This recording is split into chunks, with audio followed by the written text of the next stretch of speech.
Hey everybody, Samson Folk here with the Rapcast slash whatever. This isn't really a podcast episode per se, more so just wanted to talk to Ben Pfeifer and get his thoughts on Scottie because he'd done some work on him recently. And Scottie, for Raptors fans, is probably the most intriguing persona on the roster. For many people, represents hope and brimming potential of the future and all that kind of stuff. And so now is as good a time as any to have the discussion. For those of you who are looking for free agency, trade commentary from me, Blake Murphy will be coming on to talk about that stuff. I've been doing a lot of carpentry work. He has a new Blue Jays show. We'll figure it out sometime, but the KD stuff is on the back burner. So is the podcast and stuff like that, but at some point. But today, mostly just talking about Scottie and how interesting a player he is, how interesting his development to this point has been, and perhaps, depending on what Ben says, how much more interesting his development in the future can get. So, Ben, I'm very curious to hear, just off the start, where Scottie proved your pre-draft analysis wrong and what made him pop in your eyes in new ways. Yeah. First off, the background really complements your eyes. I just noticed that. Looks nice.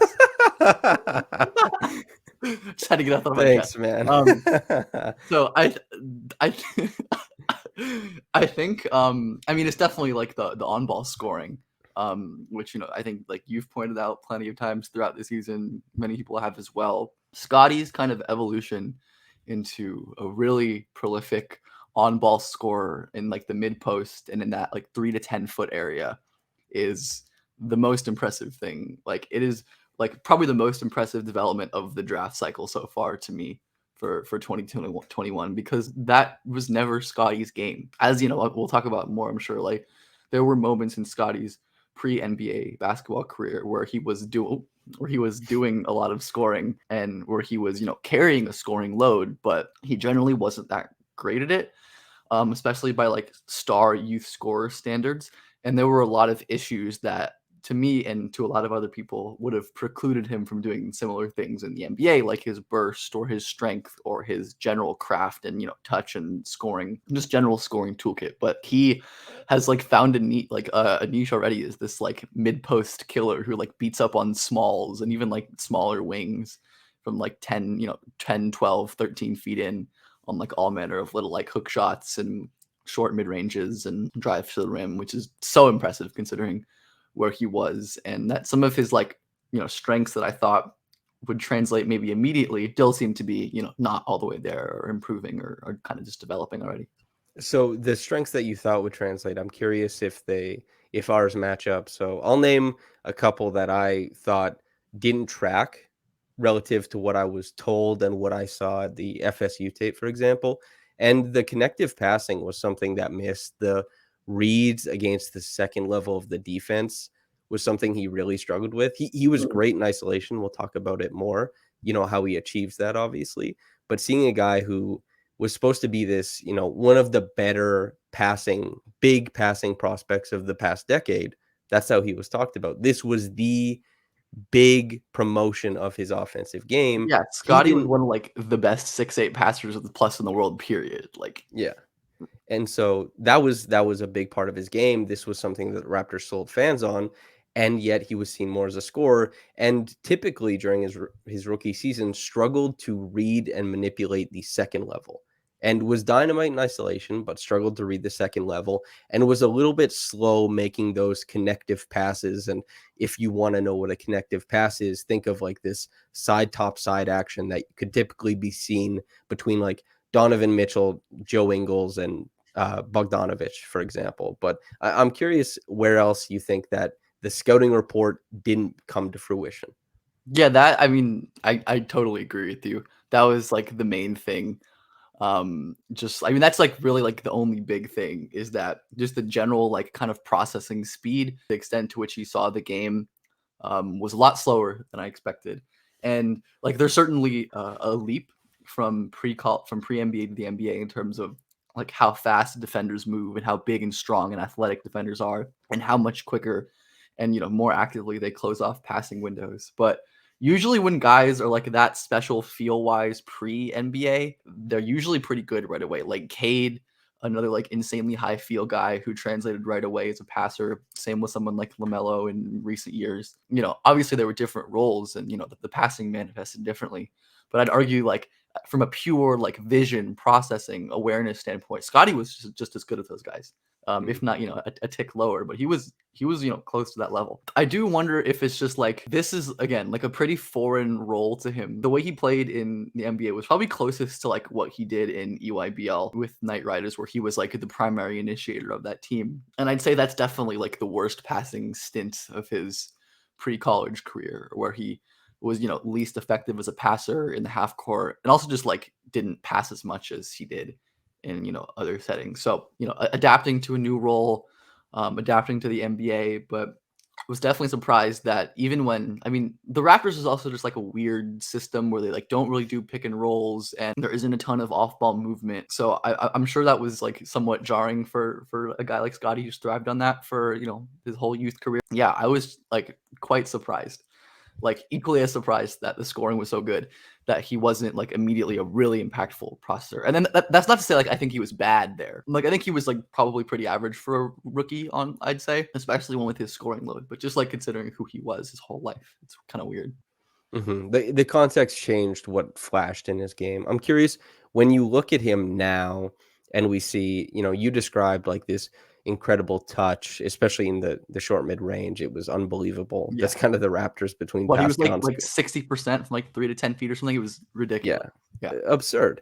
And so I'm curious, when you look back at Scottie and you see a guy who scores with length, and in that big piece I did on him, I described it as, or him as, the most muscular frog you've ever seen. The way he's not taking these long steps. Like OG Anunoby, for example, is a guy who picks up his dribble and he uses his length to step around guys. But Scottie is more of this like dominant hop stepping with a live dribble, changing, not vertically, but horizontally, and then always being able to get square to the rim.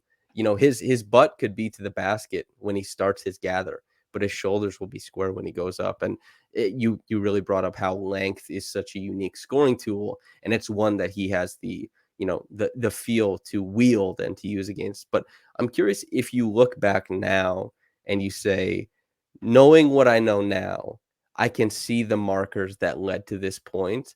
And I'm curious if you have any takeaways about prospects and kind of looking for different things because of that, or is this just like it was something he developed at the NBA level?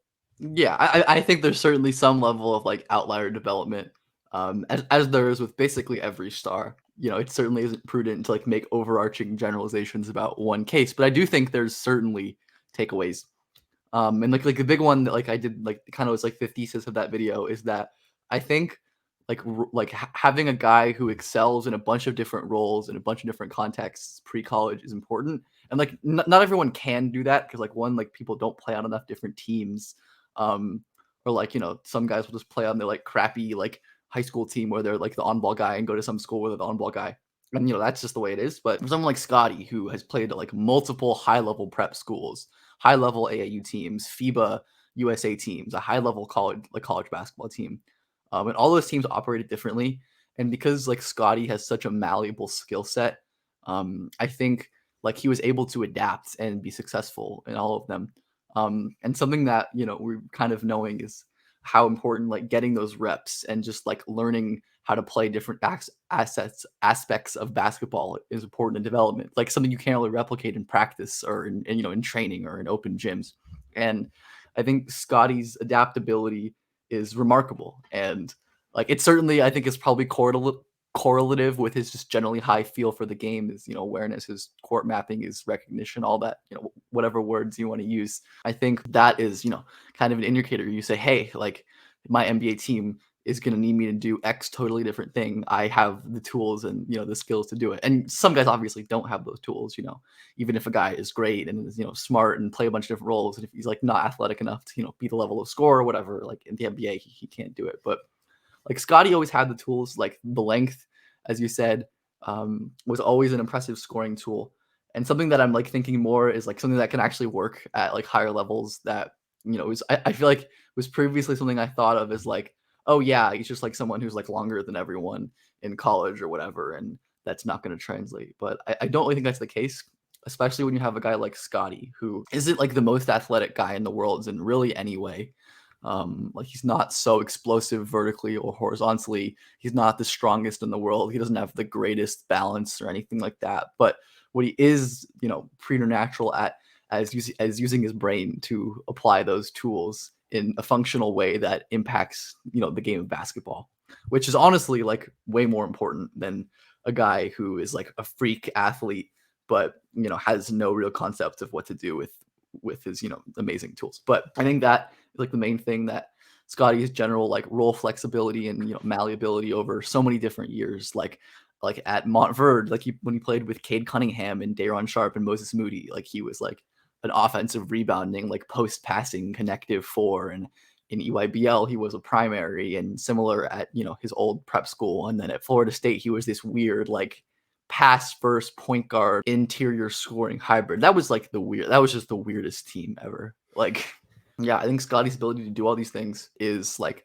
really impressive. And I think I probably also just like undervalued a guy being like his height and his size, like actually like being able to be, as effective as he was as a primary scorer in any capacity. I was like a big Moses Moody guy, and like part of my rationale was like, oh yeah, he was like a pretty big time primary scorer in EYBL despite not doing anywhere else. And like I didn't carry that over for Scottie for whatever reason. That's just, a nice indicator. But that was kind of rambled, but yeah. Yeah. So something more focused would be selfishly, Yes. and rambles are good, but like this is a really fun question to ask somebody like you is when we think about Scottie being so malleable, and not only that, but being malleable and then succeeding, is there an ideal version of development that you have for him? Or is that just like a shot in the dark, not even worth it? There's definitely like a right answer, and I don't know exactly what it is. I think the way that Scottie is going, I kind of like what they're doing with him. Probably just like continuing to increase his scoring privileges as he grows and matures. I have like confidence that he's gonna improve the processing and the passing stuff just because of how like amazing it was at lower levels. And I think that's like one of like the biggest reasons I have like so much optimism for him as like a real star down the line, is that I think you know, whether or not this, it's very likely that, at some point in his NBA career, even if soon, like his context is going to change, his teammates are going to change, the guys around him are going to change. And like, if he's, in a context where, he has like a point guard who can really run pick and rolls, or like another scorer who's like getting to the paint and having a ton of gravity, I think playing off that's going to open more of his game. But I think as you go for now, I think you just keep building Scottie as this like real on-ball scorer, because I think that's his like most likely pathway to real stardom, and also something that like the Raptors don't really have and could really use for their the second wave of hoping to contend for a title again. As someone who is like a really really impressive intermediate scorer, I wonder how much like athletic, because like obviously like you mentioned like the thing with him, like his like butt can be the basket, but he's like always going to score his shoulders. But I'm like, I wonder if you can like develop his flexibility or his like kind of general court like movement skills to get him in better positions like at the start of shots, so he can doesn't have to work so hard to finish. Because like if I remember, he wasn't like the greatest at the rim this year, I don't think. Definitely not the Yeah, greatest. and he And wasn't like that's always been like a purported weakness, is that like lack of like amazing touch and explosion. Either he has to be like really like league best incredible from like 3 to 10 feet area, or expand the scoring game somewhere else. You improve his scoring. Maybe the three ball comes along some more. I'm not so bullish on the three. I can kind of see him as like decent efficiency, low volume guy throughout his career. Unlocking like a deeper pull up jumper would be like the real game breaking thing for him, and something that like if I were the Raptors I would be like really trying to develop. So yeah, I mean just like keep working on that scoring toolkit, to me is like the best way to go for him at this point, because like you're already going that way anyways. So rather than just these dominant like on ball scores, is there a way to reimagine this? I talked with Caitlin Cooper when I was doing like why do you love basketball, that section of pods, and we talked about how the post has kind of been inverted from, rather than the scoring hub that it was, that it's now more so a playmaking hub. And it's because it kind of inverts defensive principles. So a lot of players, perimeter players in particular, have a tough time guarding post actions, especially with heavy cutting, Jokic has been making a lot of money based on this kind of Yes. tenet. And I'm curious about weaponizing him in the post more often. OG is currently the highest usage post player on the Raptors. A decent amount of that is hit ahead passes, early work, and stuff like that. But it's also, a meaningful amount of touches. Yeah. Pascal has less because he has to be a primary initiator. But I'm curious what you think about not only having him initiate of the post more as opposed to maybe more traditional pick and roll stuff, but also this is something they went to right away in his career was just the dribble handoff sets, because Yeah. getting him keeper plays against bigs where he's in motion, gets to use those long legs. It makes you want to talk about Yeah. functional athleticism. That's a good way to weaponize it. But That's one area where I'm like, where I certainly expected him to be awesome. Like I've like written and talked about this, like that like modern like DHO short roll big is like becoming such a critical part of great NBA offenses. I would love to see Scottie like explored more, because that's like basically what he did all of his like youth career. A guy who like is so good passing to cutters and like exploiting the little mistakes that help defense generates. And I think again, like him improving his scoring tools, and if he can more consistently create advantages, and more consistently really draw help defenders on the ball, because like he's like an amazing like tough shot maker with his length and his touch at this point, but I still think there's definitely a ways to go in terms of creating those high level looks, those high expected value efficiency looks for himself consistently.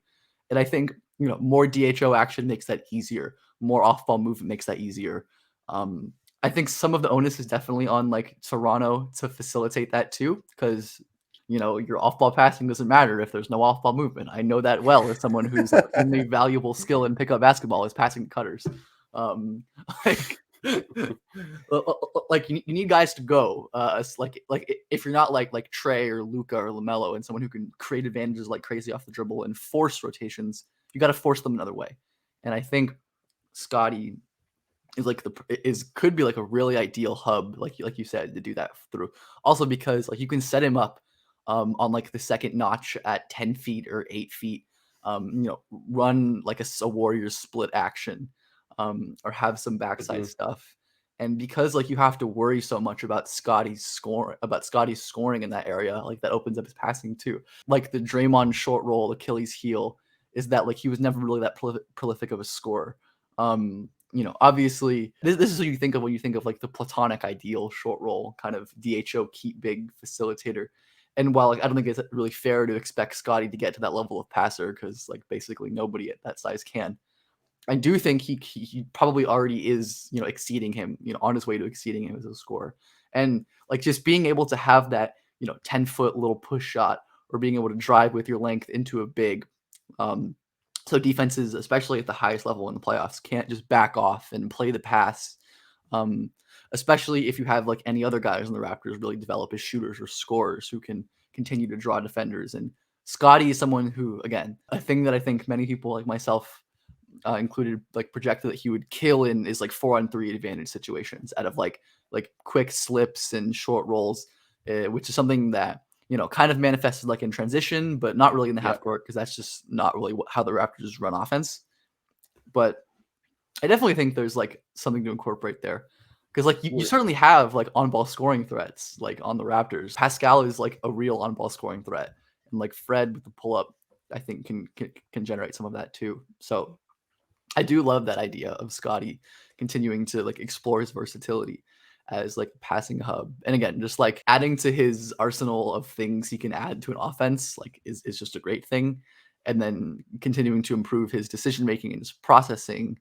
And again, those like complex decisions that he's making in real time on the move, become like we talked about at the top, like the second level reads, like those become a little easier when you have off ball action and you have stuff buoying you, and hopefully that can also help him improve his ability to process harder rotations or backside defense as the on ball guy. You hit on a lot of things, and you brought up the transition being like where these reads manifested, because the defense has to respond in transition because everybody's moving in transition, everybody's filling lanes, and the Raptors they know how to move in transition. They don't really know. Well, they know how, but by design, they don't do a lot of that in the half court. And even in the half court, they have a really funny wrinkle is that they put a lot of guys below the free throw line for offensive rebounding purposes because they think, why would we have a guy out spacing who the defense doesn't respect? Let's just have him go by where the defender is because the defender's Yeah. not coming out and he can have a better shot rebounding. But Scottie, I'm very interested to see how knowing how what he did in transition, where not only is he finding the right pass, but he's manipulating and bringing defenders to step up into Right. lanes. He's using his dribble to occupy other That was lanes to always take. the thing, Yeah, like, the manipulation was always was so awesome for him, like yeah. And in transition, he can dictate that guys step up because he's a runaway train, right? Like all that athleticism stuff, the unique aspects of his game, it pops in transition because these long loping strides, he has enough of a handle to maintain balance and to maintain manipulation. And while he isn't the best finisher at the rim relative to size and length, he's definitely good right, enough. And right, so, especially in the open floor, like yes, yes. and, like, really, like, all transition is just, like, a speed and numbers advantage, like Mhm. and you can, like, with, creative east-west action, like, split, short roll, stuff like that, prime Golden State Warrior stuff, like, you can approximate that same stuff in the half court. They don't run split anymore. They used to run it with Mark. They run delay though. And delay is just as it's not as good as far as a playmaking thing. It relies more so on sleeping defenders than split does rather than like forcing tough decisions. I think it's just like that back cut, but it gives you a live dribble to make those passes with. So I think that delay is an interesting avenue for them to try more with Yeah, Scottie. But they also have to have willing cutters and guys to space. So yeah, the how they balance the floor with Scottie on ball, I think is one of the most intriguing aspects of this upcoming season. uh, a lot of times when he was off ball, he was in the weak side corner, and that's a great place to cut from. But it's completely dependent on how the defense responds. yeah. So It's I'm kind very of good. yeah, Yeah, it's go ahead. also kind of just, like, an unimaginative use of Scotty's skills since, like, Hmm. I think, like, at this point, like, spot up three-point shooting is probably, like, the last thing I want him doing consistently on offense. Like, he can do it, and he certainly, it's important for his closeout attacking game and his driving game, but, like, he's never been a very good three-point shooter. And while I think, like, really prolific, like, mid-range pull-up scoring is an indicator for improving, Hmm.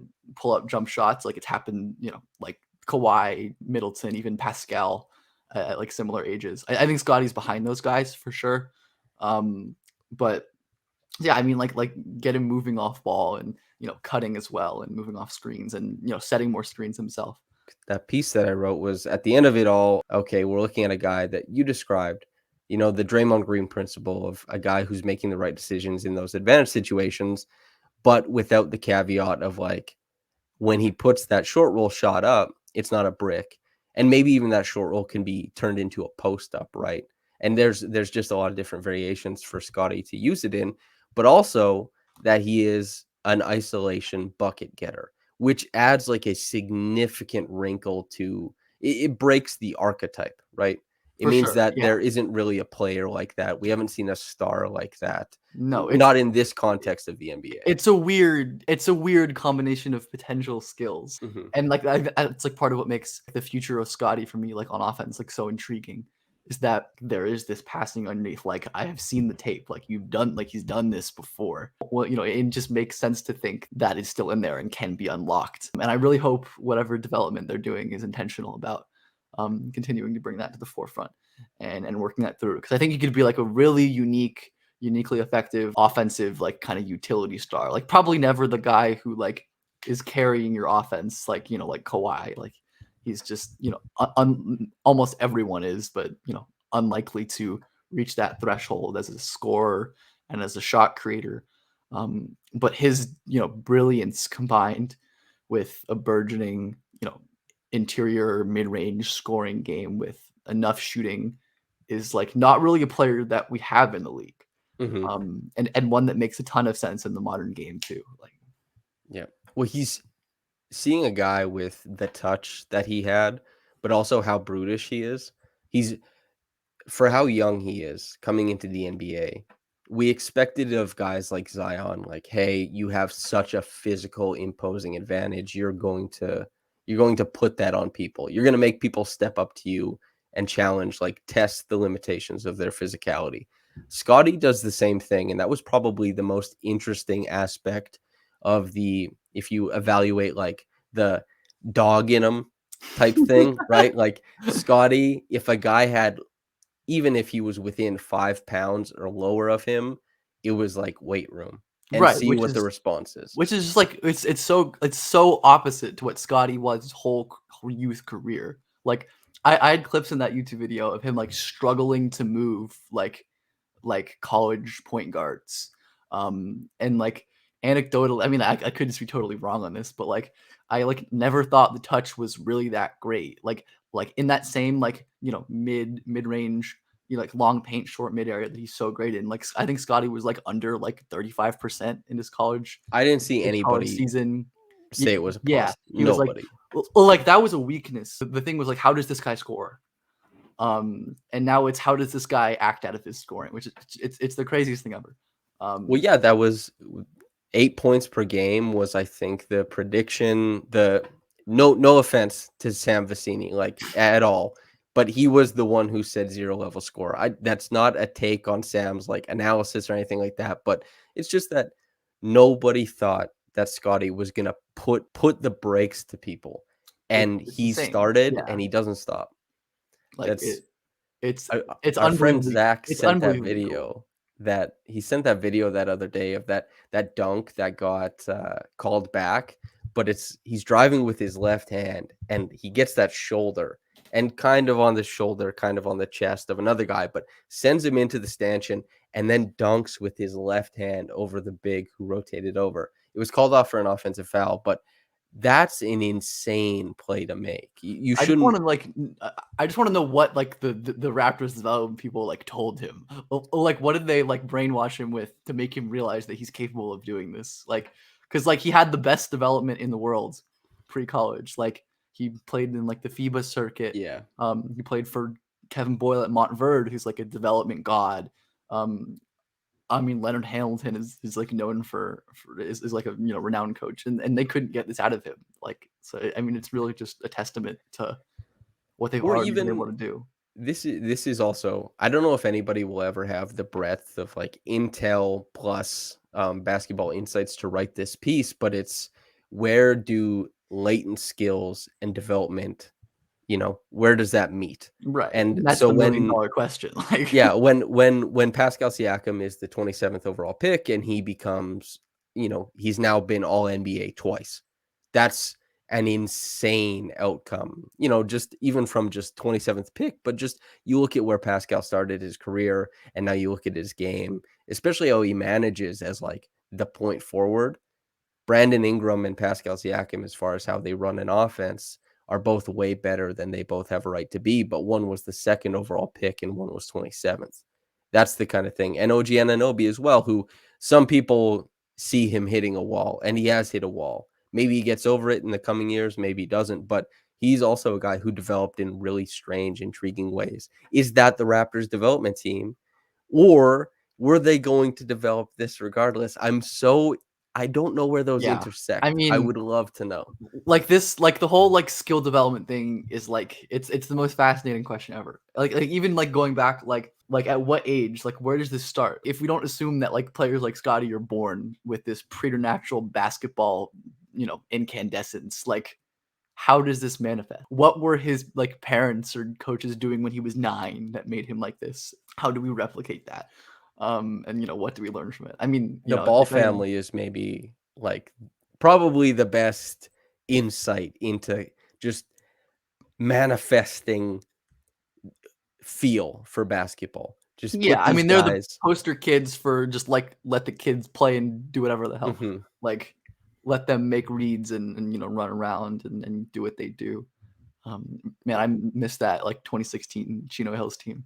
Like especially like growing up as a kid, like in LA, who is like I'm like alarmingly a couple months older than LaMelo. Like Do you have any thoughts on his defense? I know basically we're talking all offense to this point, but that's what your video covered. But I'm curious what you think about his defense, because that was something that changed a lot during the season from point A to point B. Massive strides were taken, particularly off ball. And then on ball, the things that he was doing good at the start of the season didn't change to the end of the season, and the things he was bad at didn't change either. There are some things there for Scottie to correct and adjust for sure. Right. I don't really have extensive thoughts. I didn't watch enough of the Raptors defense closely at all to really comment. I will say like I would have kind of expected like the, general like better on ball, worse, better off ball, worse on ball. Like the off ball defense was always really special too. Like that same like court mapping and awareness like he was an unbelievable team defender at that level. Like especially I think it's like his Montverde like tape with Cade and with like Moses Moody, where like the rotations were constant and they were overwhelming. And like Florida State was such a weird year for him defensively. Like that was the weirdest system where he'd like switch everything on the perimeter and like let guys go by him to like funnel into other defenders and like run around and cover second level plays on like a scramble. It was the strangest thing ever. And like I don't really think there was a ton to take away, except for the fact that like he can guard the perimeter if you make him at some level. Um, I don't know. Like I don't have a great answer, but I think I would expect his off-ball defense to like be quite good. Again, like someone who maybe is going to struggle at the highest level because he's not like the most explosive and he's not going to be the greatest rim protector because sometimes even if he sees the rotation miles away, he just doesn't have the tools to act on a contest against someone like Giannis or whatever who like is just going to be able to go through him anyways. But like I would expect that to be good, and like someone who like I think a lot of these like 6'8" lengthy guys get like mislabeled as mobility, like switchability defenders. Yeah.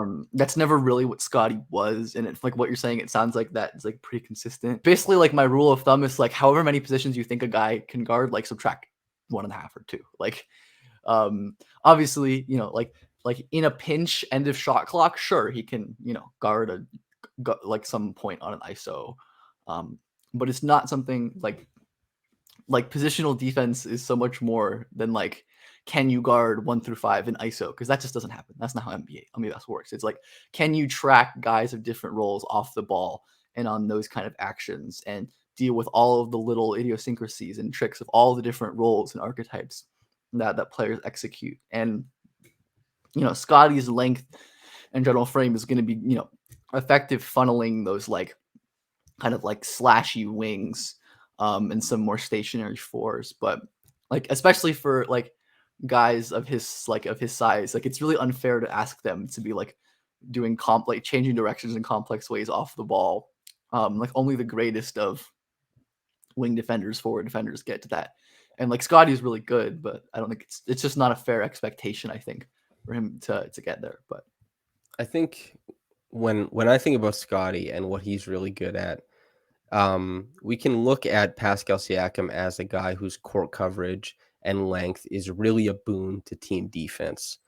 And on top of that, you also have a guy who is tracking Luke Kennard off of pin downs and is sticking guys like Russell Westbrook and guys like John Wall, and is also in the heat of a 7-game playoff series, stepping out on Jason Tatum with 15 seconds on the shot clock and sticking him. That's Pascal.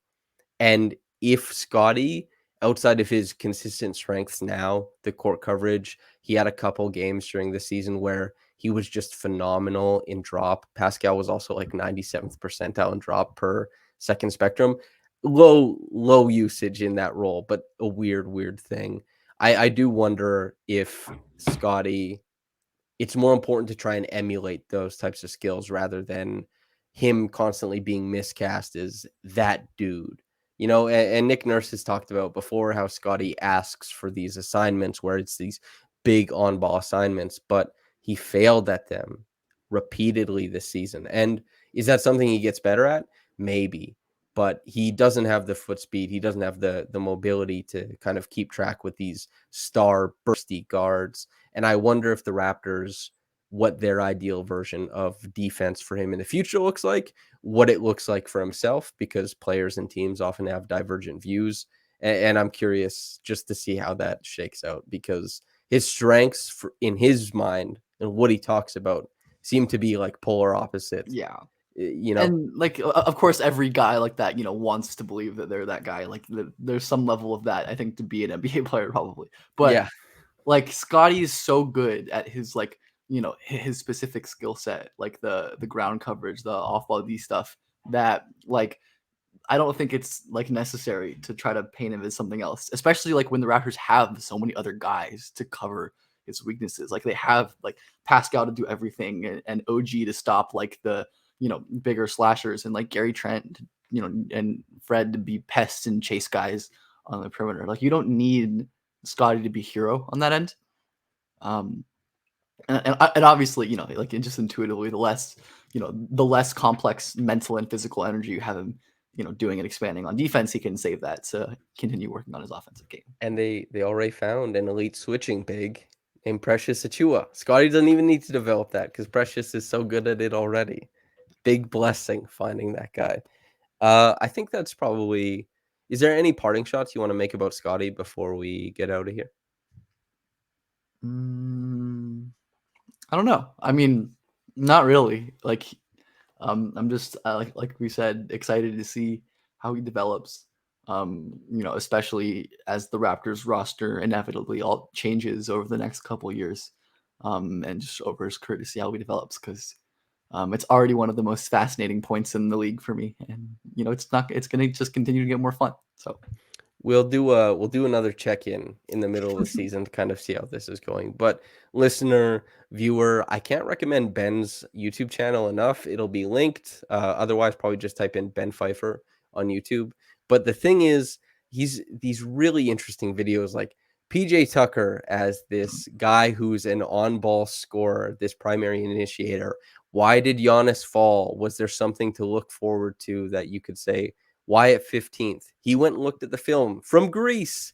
Uh, Again, on Scottie, just taking these really interesting analysis videos and kind of looking back at things that honestly, a retrospective on a lot of these ideas, on these themes, on these players haven't really been done. And I find them to be some of the most intriguing analysis videos out there. And the insights are without compare. I oh, just think they're great. thanks. So yeah, man. So listener, viewer, Ben Pfeifer on YouTube.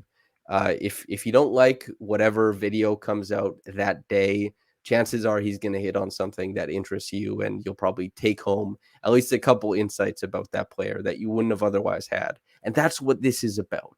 Just learning, learning a few things and then being able to say it at the bar or at the workplace or whatever. It's like, oh yeah, Giannis, his ability to manipulate with a live dribble, I think, was really underrated in Greece, and he's just able to get to his spots.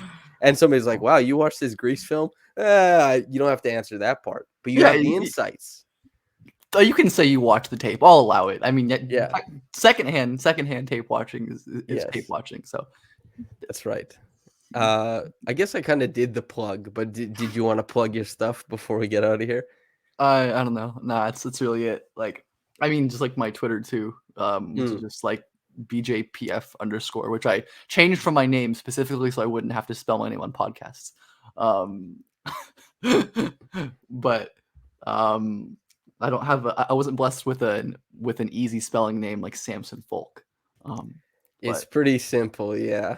it is pretty simple. I mean, I guess you could throw like a P in there. Someone might do that, but like, I don't know. It's hard to mess up. I've seen my name messed up 100 ways in my life. So, but The PF, it throws it's people tough. for a It's loop, I'm rare. sure. It's like, Yeah. I mean, like the go-to is just like Michelle Pfeiffer without the two F's in the second one, but like people like don't know who that is. And like I would never know who that was if it wasn't for sharing a name and like living and growing up in Hollywood. But yeah, I just like whatever content I do will be on my Twitter or my YouTube. But yeah, we're getting close to being able to monetize my stuff, which TBD on how much of that actually happens, because like half my stuff gets copyright claimed for reasons that I can't seem to figure out. We were talking about this before. Like there's like absolutely no rhyme or reason to, you know, which clips they copyright. Like I'll have 2 clips from the exact same college game in the video, and like one of the clips will get copyrighted and one of them won't. And I'm just like, how does this work? Like, It's even crazier once you realize there's people whose job it is, like, and no shade to them because typically it's outsourced. Typically it's outsourced by big companies, but they just pay people to make claims. Like you get a yeah, certain, right. like, it could be something as small as like 25 cents per claim that you make. You know what I mean? And so they just send people out there en masse to like find anything they can, even if it's under fair use.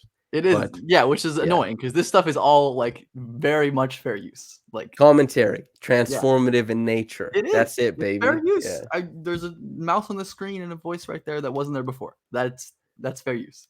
But Th yeah, point I'm being, pretty sure that's what it says in the law. Yeah. Mouth on the screen, voice that wasn't there before, fair yeah, use. I've read the law. That's what it says. But Yeah, yeah, yeah. I mean, again, like very close to being monetized. Should get that within like the week or something, which is pretty cool. Hell yeah. And obviously that will like hopefully. I mean, like, you know, I'll post whenever I post. But yeah, just go follow me there. Yeah, that's it. Thanks, Samson. This was a good time. Hell yeah. Listener, viewer, if you're looking for Raptors content from me, uh, King of the Fourth Quarter, Kenny Beecham, I think Man, Friday. that's so awesome. That's amazing. He shouted out a piece I wrote in the middle of the year and I got it sent to me and he was just gassing it up and I was like, "Hell yeah, dude." And I then can't believe like I have to follow up Kenny. That's not fair.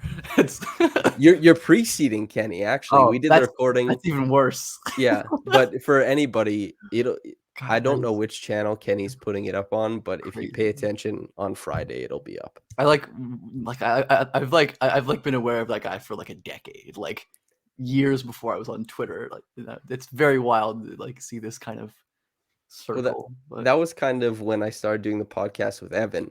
I was like, "Dude, I've been watching your videos forever." You know? And yeah, it was just kinda, especially before we even started the bouncing around, was which you've been on, by the way, but when we were nice doing, episode we did yeah. on Giddy. Yeah. That's the last bouncing around episode, by the way. Is it really? Yeah. It's like the third. You know what? It's not the first podcast that the last episode ever was one that I was on, and I'm wondering, you know, You're a curse. What was I gonna say? But yeah, anyway, just having Evan on the podcast, I was like, "Dude, you are such a big presence in my life without even knowing it." That's weird about it's online the weird. platforms, by the It's the way. weirdest, like, coolest thing. Yeah. Yeah. You can affect people. The internet has a lot of bad things about it. And, getting weird comments from people and like death threats and all that kind of stuff is definitely the bad part. But getting people to reach out and be like, "Hey, you're part of my day," is a cool thing. And I hope I was part of yours, listener, viewer. Smooth, Ben and we're smooth. going to get out of here though. So, everybody take care out there. We'll see you. Peace.